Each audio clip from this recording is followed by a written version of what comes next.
molt bé, enhorabona a tots els guanyadors i ara ja coneixem a tots els guanyadors del 20è Premi Literari Terra de Fang. Ara és hora de donar pas al nostre convidat. Per cloure l'acte de lliurament d'enguany, que com hem dit tantes vegades és una ocasió molt especial per a nosaltres, és tota una satisfacció comptar amb l'assistència del senyor Joan Manuel Tresserras, exconseller de Cultura i Mitjans de Comunicació de la Generalitat de Catalunya entre el 2006 i el 2010. Joan Manuel Tresserras és doctor en Ciències de la Informació, és professor de la Facultat de Ciències de la Comunicació de la Universitat Autònoma de Barcelona i especialitzat en Història de la Comunicació, l'anàlisi de la societat de la informació i l'estudi de les indústries culturals i la cultura de masses. També ha impartit docència sobre gestió cultural, polítiques de comunicació i anàlisi de mitjans. Ha rebut diversos premis i és autor i coautor de llibres i d'una 50ena de textos i articles acadèmics sobre comunicació social. Entre moltes altres coses, també ha estat director del Departament de Periodisme i Ciències de la Comunicació de la Universitat Autònoma de Barcelona i coordinador de la llicenciatura de Periodisme de la mateixa universitat. Hem fet un extracte perquè el currículum del senyor Joan Manuel és molt extens i per tant ja, sense més preàmbuls, li donem la paraula. Moltes gràcies.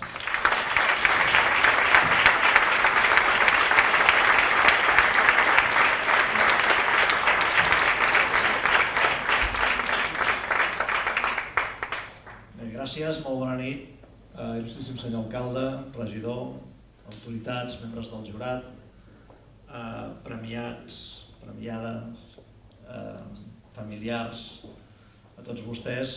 Gràcies per la invitació, l'enhorabona als guanyadors i permetin una breu reflexió després d'assistir als comentaris que s'han fet sobre les obres presentades. Hi ha moltes maneres de viure i no vivim de la mateixa manera tots i totes. Per raons diferents, en llocs diferents, amb caràcters diferents i tarannàs diferents. Hi ha algunes persones que en el seu pas per la vida tendeixen a un tipus d'indagació que transcendeixi la superficialitat de les coses. Hi ha gent que en la vida potser fa menys coses, però s'hi fixa més, s'interroga més, s'interpel·la ell mateix o ella mateixa més. I d'aquestes persones n'hi ha unes quantes, a més, que tenen el goig, la paciència, la fortalesa d'ànim, assumeixen el risc d'explicar als altres les seves conclusions. De fet, l'experiència de la vida és força universal i força comuna. Les nostres vides s'assemblen en una part molt substancial. Però després, finalment, l'experiència de la vida sempre és singular, sempre és particular. De fet, amb qui haurem de viure sempre és cadascú amb cadascú de nosaltres mateixos, per nosaltres mateixes. De manera que hi ha algunes persones que estan disposades això a compartir-ho. I normalment aquestes persones que volen compartir-ho adopten una certa disciplina a l'hora de reflexionar sobre el món i la vida. I això ens ajuda als altres, perquè la cultura, la literatura i les altres formes d'expressió tenen un cert caràcter acumulatiu. Tots pensem des d'alguna tradició. Tots hem après, des que naixem, de les recomanacions, dels consells, dels refranys, de les frases fetes, dels advertiments, de les amonestacions dels altres. I aquests altres ens ho fan a partir de la seva pròpia vida, de la seva pròpia experiència, més aquella experiència que els hi han transmès. De manera que finalment sempre, qualsevol aspecte de la nostra vida, tot el que pensem del món i la vida, remet a alguna forma d'experiència. La literatura és una de les formes de reflexió i d'expressió, de les formes d'acumular les sensacions d'aquesta experiència de la vida. I és de les més sofisticades, ho fem amb un llenguatge que habitualment és el mateix llenguatge del nostre discurs interior. No parem al curs de la vida de dir-nos coses a nosaltres mateixos. I aleshores és molt útil per les generacions que es van encavalcant, les més recents en tenen moltes al darrere, poder-los enfilar a l'experiència d'altres per aprendre a viure millor. Aquesta és una qüestió substancial, aprendre a viure millor. M'hi refereixo d'aquesta manera perquè uns dels riscos fonamentals de la nostra societat en què hi ha una revolució de les tecnologies de la comunicació, hi ha una enorme disponibilitat d'informació sobre tots els aspectes del món i de la vida, resulta que és la velocitat i la banalització de l'experiència. La reflexió sobre les formes de distracció habituals de la gent més jove ens fa pensar en una concepció del món i de la vida que tendeix a la banalització, la gratificació immediata i superficial i, per tant, a una certa incapacitat de viure intensament la pròpia vida i sentir que les gratificacions de vegades més consistents, finalment les més plaents, no solen ser tan immediates i requereixen una certa educació del gust, requereixen un cert esforç i una certa disciplina. Després, el plaer que se n'obté o la gratificació pot ser geomètricament major, però cal aquest esforç, aquesta disciplina, és a dir, cal prendre's la vida seriosament. La literatura ens ajuda a prendre'ns la vida seriosament, ens ajuda a pensar i reflexionar sobre possibilitats d'obtenir gratificació de la nostra pròpia experiència. I de tots aquests aspectes, perquè el temps hem quedat que era limitat i vostès deuen estar cansats, de tots aquests aspectes només voldria centrar-me en un d'ells, encara que hi ha moltes de les intervencions que susciten alguns comentaris, la idea de fluïdesa que s'ha plantejat aquí i que donaria per molt, però voldria cridar l'atenció sobre un aspecte modest, però tanmateix molt important, que és el de la lectura. La lectura. De fet, som lectors compulsius.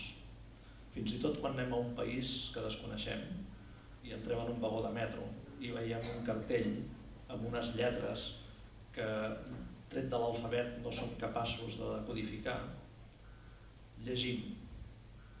No podem no llegir. Quan veiem un cartell no podem no llegir-lo. Som lectors. El que ens passa sovint és que llegim obres que han estat escrites molt a poc, molt de pressa.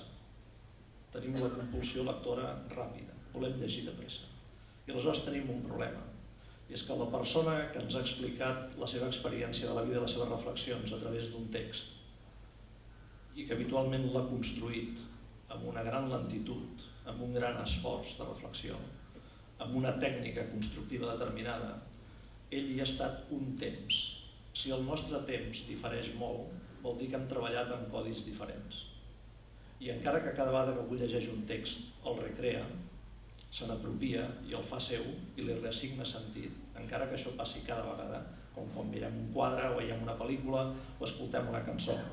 Encara que això passi, que hi hagi aquesta recreació, és bastant important, és força important, de vegades tenir la humilitat com a lectors d'intentar comprendre en quina clau, en quin codi, en quina època, en quina intenció, amb quin esforç un text determinat va ser construït.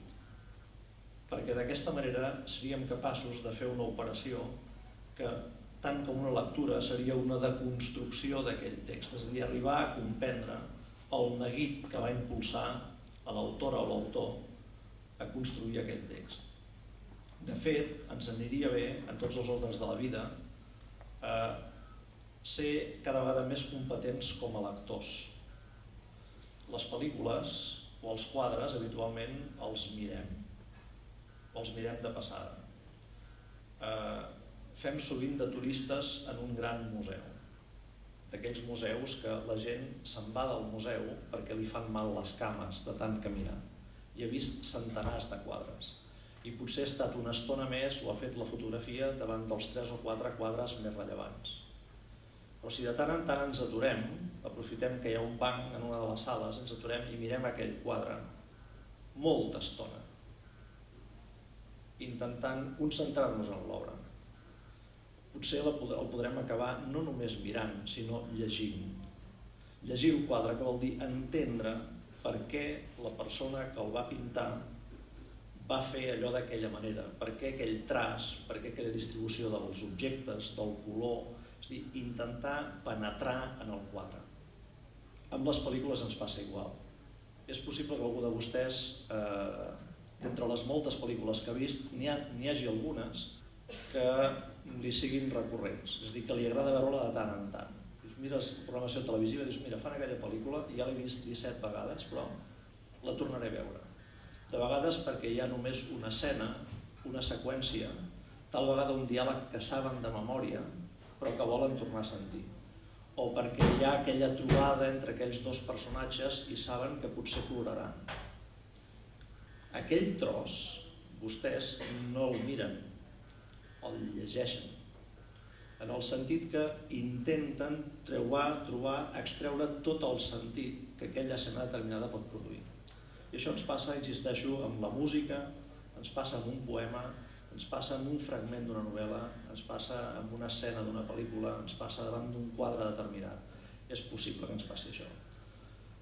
Justament, al contrari de la banalitat, de l'estupidització de la vida quotidiana, de no prendre's la pròpia vida seriosament, és intentar adoptar l'actitud dels lectors i les lectores davant de la vida.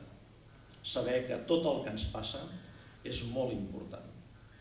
Cadascú de nosaltres és únic i insubstituïble i el que ens passa és molt important i molt rellevant. I el millor que podem fer, el que ens devem a nosaltres mateixos, és prendre'ns seriosament. I prendre'ns seriosament és intentar ser bons lectors de tot allò que passa al voltant per extreure'n el màxim de gratificacions que ens sigui possible. Res més, només la cultura ens fa millors, la cultura ens ajuda, la literatura és un instrument bàsic de la cultura, el seu llenguatge és d'una flexibilitat extraordinària, els llenguatges tots són importants, tots s'encavalquen els uns amb els altres. Abans tu explicaves que la teva forma d'expressió preferent no era justament l'escriptura, ha quedat demostrat que ets molt competent. En altres formes d'expressió també els llenguatges serveixen per coses diferents, es complementen els uns amb els altres, però en general són l'instrument de què ens hem dotat a través de la cultura. Els llenguatges són històrics, no són arbitraris, són el resultat de tradicions. És l'instrument del que disposem per tal d'extreure el màxim profit d'aquesta nostra experiència del món i la vida. De manera que res més, només prenguem-nos seriosament, fem-ho a través de la cultura, és la nostra caixa d'eines per acostar-nos a la felicitat. Enhorabona als premiats i moltíssimes gràcies a la vegada.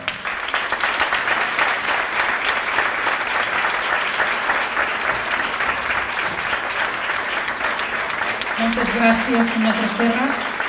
I José Emilio Bertomeu, l'alcalde del Tebre, li farà entrega d'un obsequi per a que tingui un record d'este dia, del seu pas per Deltebre.